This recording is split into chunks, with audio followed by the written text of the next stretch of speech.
టర్కీలో భారీ భూకంపం సంభవించింది. బలికసిర్ ప్రావిన్స్ లో 6.1 తీవ్రతతో భూకంపం సంభవించింది. దీనివల్ల ఇస్తాంబుల్లోనూ 200 కిలోమీటర్లు భూమి కంపించింది.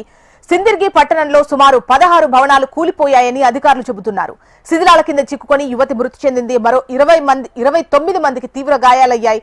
దీంతో శిథిలాలను తొలగించేందుకు రెస్క్యూ సిబ్బంది సహాయక చర్యల్లో నిమగ్నమైంది.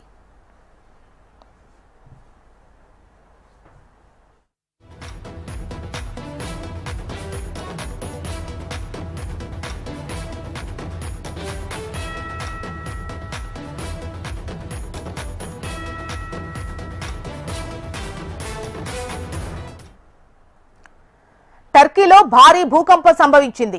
బలికసిర్ ప్రావిన్స్ లో 6.1 తీవ్రతతో భూకంపం సంభవించింది. దీనివల్ల ఇస్తాంబుల్లోనూ 200 కిలోమీటర్లు భూమి కంపించింది. సిందిర్గి పట్టణంలో సుమారు 16 భవనాలు కూలిపోయాయని అధికారులు చెబుతున్నారు. శిథిలాల కింద చిక్కుకొని ఒక యువతి మృతి చెందింది. మరో 29 మందికి గాయాలైనట్లుగా తెలుస్తోంది. దీంతో శిథిలాలను తొలగించేందుకు రెస్క్యూ సిబ్బంది సహాయక చర్యలు కొనసాగుతున్నాయి.